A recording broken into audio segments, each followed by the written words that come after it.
मला असं वाटत नाही, कारण शेवटी त्या माननीय प्रदेशाध्यक्ष महोदयांनी जी काही बैठक बोलवली असेल ती काही समेट घडून आणण्याच्या करता असेल असं मला वाटत नाही.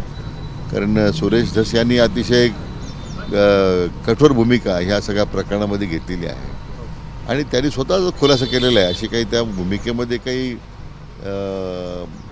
कमी लवचिकता आलेली आहे किंवा त्याच्यामध्ये काही तडजोड करण्याची भूमिका अशी अजिबात नाही. मला वाटतं की शेवटी त्या बाबतीमध्ये प्रदेशाध्यक्षांनीच त्याबद्दल खुलासा करणं उचित राहील. पण दोघांच्या बोलण्यामध्ये पण विरोधाभास मिळतो आहे. सुरेश धस सांगतात की अर्धा तासच भेट झाली आणि बावनकुळे सांगतात 4.5 तास आम्ही असं आहे. आता बैठकीला तिघं होते, विशेष करून सुरेश आणि धसानी मान्य प्रदेशाध्यक्ष बावनकुळे साहेब होते. त्याचं स्पष्टीकरण त्यांनी द्यायला पाहिजे. कारण शेवटी मी त्या बैठकीत हजर असतो तर मला सांगता आलं असतं की 1 तास झाली, 2 तास झाली. साहेब, गेल्या काही दिवसांपासून सिंहस्थाच्या बैठका ज्या आहेत ते वेगवेगळे नेते घेत आहेत. CMनी घेतली, DCMनी घेतली. पालकमंत्री पदावरून एकीकडे वाद सुरू असताना नेत्यांकडनं वेगवेगळ्या बैठका घेतल्या जातात. कोल्ड वॉर आहे का? नाही, मला अजिबात तसं वाटत नाही. कारण असं आहे की मान्य मुख्यमंत्री ते राज्याचे प्रमुख म्हणून निश्चितच आढावा घेण्याचं काम करतील. कारण एक मोठं आव्हानात्मक काम असतं. आज आपण जर प्रयागराजचं पाहिलं त्याच्या कितीतरी पटीने ते मोठं आहे, पण शेवटी राज्याचं प्रमुख म्हणून त्यांचं दायित्व आहेच आहे ते. आणि नगरविकास खात्याच्याकडे मोठं ह्या सिंहस्थाचं काम महापालिका अंतर्गत होत असल्यामुळे नगरविकास खातं माननीय उपमुख्यमंत्री एकनाथ शिंदे साहेबांकडे आहे, तर त्यांनी बैठक त्यांच्या विभागाची घेणं अभिप्रेत आहे. आज मी जलसंपदा खात्याची बैठक बोलवतोय, कारण जे पद्धतीने पाणी वापर होतोय नाशिकच्या महापालिकेचा आणि त्याची अकाउंटेबिलिटी कुठं नाही आहे. इतकं प्रचंड घाणपाणी नदीपात्रात सोडलं जातं आहे, त्याचा परिणाम खालच्या पाणी पुरवठ्यावर होतोय, कालव्यावर असणाऱ्या पाणी पुरवठ्यावर होतोय.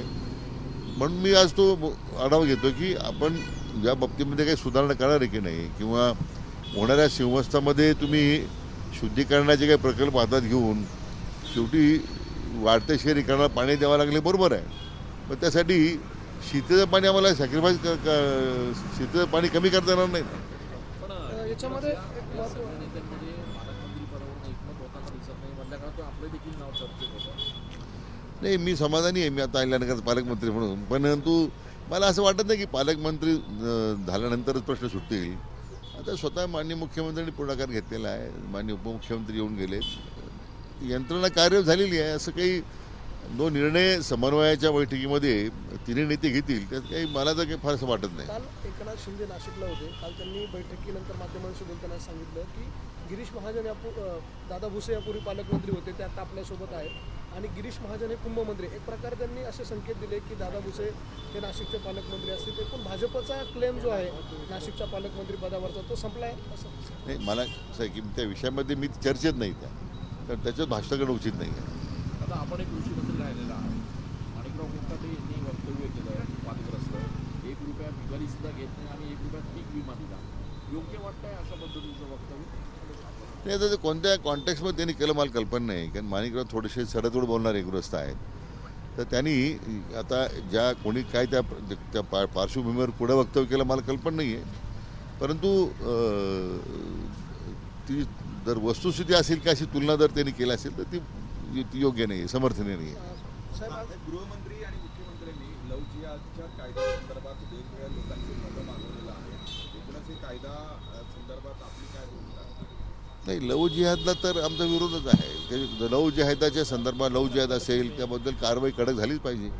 प्रचंड ग्रामीण भागामध्ये याचे इतके प्रकरणं पुढे येत आहेत, तर त्याच्या संदर्भामध्ये लोकांचा दबाव आहे की लव जिहादच्या प्रश्नावर सरकारनं कारवाई केली पाहिजे. आज मीटिंग येत आहे पाणी संदर्भात. गेल्या अनेक दिवसांपासून महापालिकेचे पाणी या सगळ्या संदर्भात आपण नाराजी व्यक्त केलेली आहे. आजच्या मीटिंगमध्ये काही अल्टिमेटम देणार आहे का महापालिकेला? नाही, आता आमची बाजू मी विभागाच्या मांडणार आहोत. महापालिकेची काय बाजू आहे एकदा ती समजून घेऊ. शेवटी हा प्रश्न समन्वयाने सुटला पाहिजे, परंतु त्याचा अर्थ पाण्याची उधळपट्टी करण्याचा त्यांना परवाना दिलेला आहे असं नाही आहे. स्थानिक स्वराज्य संस्थांच्या निवडणुका भाजप स्वबळावर लढणार आहे अशी चर्चा आहे. दुसरीकडे एकनाथ शिंदेची शिवसेना ही महायुतीतेच या निवडणुका लढवाव्या अशा मतांनी आहे. नाही, आता यापूर्वीच माननीय मुख्यमंत्री महोदयांनी सांगितलं आहे की या पुढच्या स्थानिक स्वराज्य संस्थेच्या निवडणुका आपण महायुती म्हणून लढणार आहोत हे स्वतः आमचे नेते मान्य देवेंद्रजी जाहीर केलं आहे. शनी शिंगणापूरला 1 मार्चपासून ब्रँडेड तेल वापरावं लागणार आहे. कारण जी झीज होती शेळीची त्यामुळे ते तिथे बाहेरचे तेल मिळतं शकते आणि त्यावर बंदी आणली जाणार आहे. देशाच्या निर्णयाकडे तुम्ही कसं बघता की ब्रँडेड तेलाने अभिषेक करावा लागतो? आता मला खरं कल्पना नाही कोणत्या पार्श्वभूमीवर तर ब्रँडेड तेल वापरायचा निर्णय झाला. आताही पण जर तशी काही झीज होत असेल त्या शेलाची तर मी हरकत नाही. ब्रँडेड तेल वापरायला काही शेवटी भक्तांच्या भावना असतात, त्याचा आदर होतो. आणि तिथं जो काही शनी देवताचे जे तिथं शिला आहे तर त्याची जर झीज थांबत असेल तर स्वागतच केलं पाहिजे. साहेब, आपण महापालिकेला तेवढा जलसंपदाच्या विभागाच्या अधिकाऱ्यांचा फौजफाटा घेऊन चाललेला आहात. नेमकं काय त्रुटी तुम्हाला महापालिकेच्या पाण्यामध्ये काही चोरी होतीये का पाणी अतिरिक्त वापरलं जातं, नेमकं काय? नाही तर आता म्हणून आता बैठकीमध्येच कळेल आपल्याला आमची भूमिका. आम्ही काय आम्हाला जे वाटतं ते आम्ही मांडणार आहोत. आणि महापालिकेला ज्यात काही असं वाटत असेल की आमची माहिती चुकीची आहे हे निश्चित आहे. मात्र की नाशिक महापालिकेमधून वारंवार पद्धतीने पाण्याची उधळपट्टी होते. त्यांनी जे पाण्याचं प्रक्रिया करून 60% पाणी प्रक्रिया करून नदीच्या पात्रात पर्याय सिंचनाच्या पूरक अशा प्रकारचं त्यांनी सोडायला पाहिजे असं कुठं दिसत नाही. म्हणून जर या पद्धतीने प्रक्रिया करून त्याचं मोजमाप होत नाही दुर्दैवानं तर त्याची एक स्वतंत्र व्यवस्था निर्माण करावी लागेल. आणि जर महापालिकेकडून जर अशा पद्धतीचं पाण्याची उधळपट्टी होत असेल तर त्यांच्या पाण्याच्या मंजुरीमध्ये कपात करण्यासंदर्भात सुद्धा विचार करावा लागेल. शंका अशी व्यक्त केली जाते की जो वेस्टिकेट प्लांट आहे तो खूप जुना आहे, त्यामुळे मोठ्या प्रमाणात जे सांडपाणी आहे ते नदीमध्ये जात आहे. याच्याबाबतचा काही ठोस असा निर्णय होईल का? नाही, आता जो काही ATP प्लांट आहे तो त्याच्यामध्ये आता तो महापालिकेने कधी बसवला, काय बसवला आहे, स्वच्छ पाणी देणं गरजेचं आहे, स्वच्छ प्रक्रिया करून पाणी नदीत सोडणं गरजेचं आहे. महापालिकेचं काम आहे ना. आज गेल्या आता 2 वेळा अनेक कुंभमेळे झाले इथे, तर त्याच्यामध्ये यांनी महापालिकेने बारकाईने पाहिलं पाहिजे होतं. आज गोदावरी नदी प्रदूषित होते, त्याच्या संदर्भात काही लोकांची आंदोलनं सुरू आहेत. मला वाटतं महापालिकेने याचं दायित्व स्वीकारलं पाहिजे. साहेब, शेवटचा प्रश्न एक, मनसेचे अनेक पदाधिकारी आज भाजपमध्ये प्रवेश करत आहेत. ज्या राज ठाकरेंनी मध्यंतरीच्या काळात भाजपला मदत केली, सपोर्ट करायला सांगितलं, त्यांच्याच पक्षातल्या कार्यकर्त्यांना भाजप आता त्यांच्या पक्षात गेली आहे. तर राज ठाकरेंना एक प्रकारे झटका दिला जातो भाजपकडनं, ज्यांनी मदत केली ते. असं की राजकारणातली ही जी प्रक्रिया आहे निरंतर चालू असते.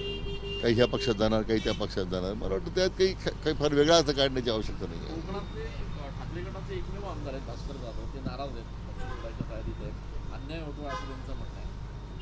हे भास्करराव हे माझे अतिशय जवळचे मित्र आहेत आणि ते काही अन्याय सहन करणारा तो नेता नाही आहे. निश्चितच भविष्याचा त्यांनी काही विचार केला असेल, त्यांचं स्वागतच आहे. आपल्याकडे स्वागत आहे. साहेब, शेवटचा प्रश्न. उपमुख्यमंत्री Sorry. एकनाथ शिंदे हे सध्या आभार दौरे करत आहेत. महायुतीला जे विधानसभेत मतदान मिळालं त्या संदर्भात भाजपकडनं असे कुठलेही दौरे किंवा लोकांचे आभार मानताना काही कार्यक्रम दिसत नाही, काही होणार आहेत का? नाही, तो खरं म्हणजे मतदारांचे आभार मानणं हे तर आपलं प्रथम कर्तव्यच आहे ना. मला वाटतं एकनाथराव शिंदे साहेब सुद्धा जे महायुतीच्या वतीने आभार मानत आहेत, त्यामुळे एक प्रकारे मतदारांचे आभार मानण्याची जी भूमिका आहे ती काही निश्चित त्यांच्या पक्षाकरता मागत नाही, ते महायुतीच्या वतीने आभार मानत आहेत. ABP माझा, उघडा डोळे बघा नीट.